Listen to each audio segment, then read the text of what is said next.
Saudi अरब और America के बीच tension बहुत ज्यादा बढ़ चुकी है। 80 साल के बाइडेन का मजाक उड़ा दिया सऊदी क्राउन प्रिंस MBS ने, यानी कि मोहम्मद बिन सलमान ने दिमागी हालात पर उठा दिए हैं सवाल और बड़ा दावा कर दिया है। जानेंगे क्या कुछ चल रहा है बाइडेन और सऊदी प्रिंस के बीच। तो वहीं दूसरी तरफ जर्मनी ने गजब का यू टर्न मारा है और अब कश्मीर मामले में जर्मनी ने महाखेल कर दिया है। आइए जानते हैं इन खबरों को विस्तार। सऊदी अरब और अमेरिका के बीच इस वक्त रिश्ते किस तरीके के चल रहे हैं, पिछले दिनों कई खबरों में निकलकर सामने आ गए हैं, लेकिन अब मामला निजी हमलों का होने लगा, यानी कि एक दूसरे के ऊपर हमला होने लगे हैं, वो भी निजी तौर पर। वैसे तो बात करें बुढ़ऊ बाइडेन की, तो बुढ़ऊ बाइडेन कई जगह पर गलतियां करते हुए नजर आते हैं। जैसे हाल के कई वीडियोज आप देखेंगे जिसमें बाइडेन को दिखाया गया है कि किस तरीके से बाइडेन गलतियां करते हैं। दरअसल हुआ ये था कि बाइडेन जबरदस्ती पहुंचे थे सऊदी अरब, और सऊदी अरब में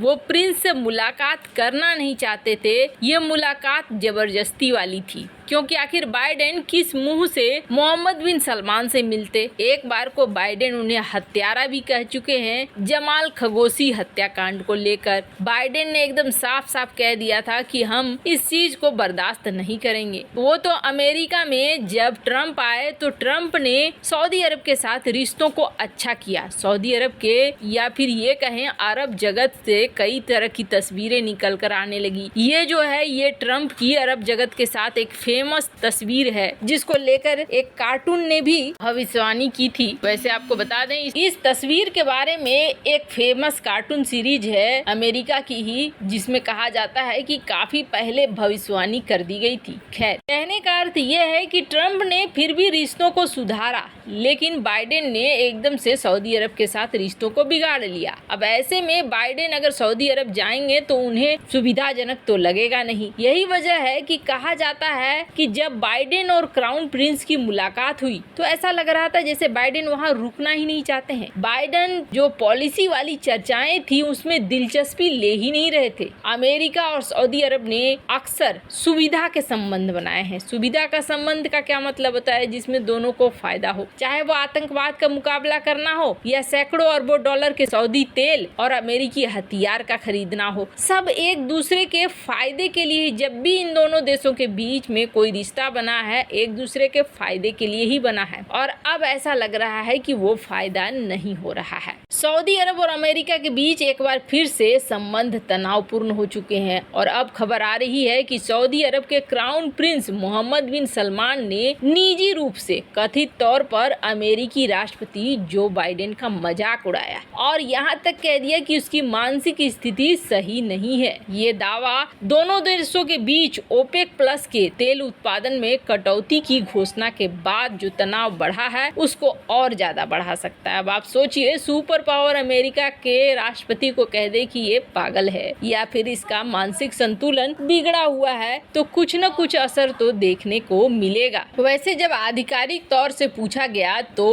प्रिंस फैजल ने बोला कि ऐसा कोई बात नहीं है, बाइडेन का मजाक नहीं उड़ाया गया है। और वैसे कहा जाता है कि जिस समय बाइडेन का मजाक उड़ा रहे थे सऊदी प्रिंस, उसी समय राष्ट्रपति डोनाल्ड ट्रंप की तारीफ कर रहे थे। खैर, ये लड़ाई अब और आगे बढ़ रही है वो तो साफ दिख रहा है। पर भारत के लिए एक बहुत अच्छी खबर आ रही है, और ये खबर अमेरिका के लिए बिल्कुल भी सही नहीं है। वैसे तो आपको बता दें, हाल ही में जब बिलावल भुट्टो पहुंचा था जर्मनी, तो जर्मनी की विदेश मंत्री ने एक बड़ा ही ऊटपटांग बयान दिया था, और ये ऊटपटांग बयान तब ये माना जाने लगा था कि अमेरिका के दबाव में या ये कहें अमेरिका के लाइन लेंथ में चलने के लिए दिया गया है, क्योंकि यही वो समय था जब अमेरिका के एम्बेसडर पीओके पहुंचे थे और उसे उन्होंने आजाद कश्मीर बताया था। तब जर्मनी के विदेश मंत्री ने ये कह दिया था, वो भी बिलावल भुट्टो के साथ खड़े होकर, कि कश्मीर मामले का हल होना चाहिए यूएन के अनुसार। और जब जर्मनी की फॉरेन मिनिस्टर ने सरेआम वो भी ज्वाइंट प्रेस कॉन्फ्रेंस में ये बात कहा कहा तो भारत ने भी इस बात को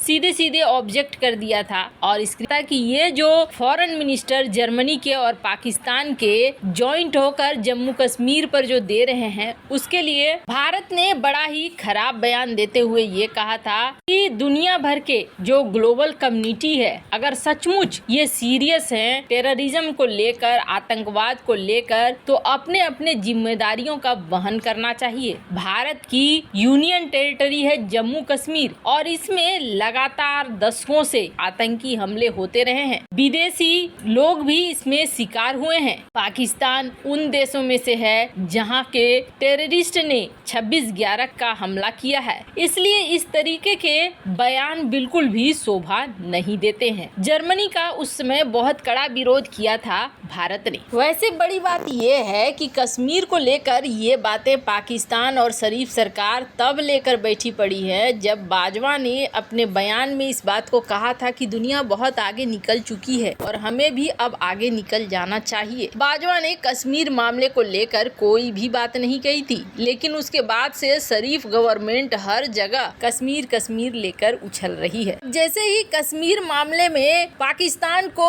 थोड़ा सहारा दिखने लगा अमेरिका की तरफ से, तभी ये बयान जर्मनी का भी आया था। तो ऐसे में समझ में आने लगा कि कहीं जर्मनी और अमेरिका दोनों साथ मिलकर कश्मीर मामले में तो नहीं उछल रहे हैं। पर आखिरकार जर्मनी ने यहाँ पर सारे खेल को पलटा और जर्मनी लाइन पर आ गया। आपको बता दें, सबसे पहले तो जर्मनी के जो एम्बेसडर हैं भारत में, उन्होंने एक बात कही। उन्होंने कहा कि पीएम मोदी ने जो ये बात कही ना कि आज का समय युद्ध का समय नहीं है, ये पूरे यूरोप में पसंद किया गया। यहाँ से उन्होंने शुरुआत की इस बात को और उसके बाद उन्होंने ये कहा कि जर्मनी ने कश्मीर पर अपना कोई रुख नहीं बदला है। ये एक जटिल समस्या है और इस समस्या का समाधान द्विपक्षीय तरीका से ही हो सकता है। भारत और पाकिस्तान दोनों आपस में मिलकर ही कर सकते हैं, कोई तीसरा शख्स आकर इसको हल नहीं कर सकता है। और हमारी नीति कोई नई नीति नहीं है, हम अपने पुराने रुख पर कायम हैं। वैसे आपको बता दें, जब उनसे कहा गया कि आप तो ऐसा कह रहे हो लेकिन आपके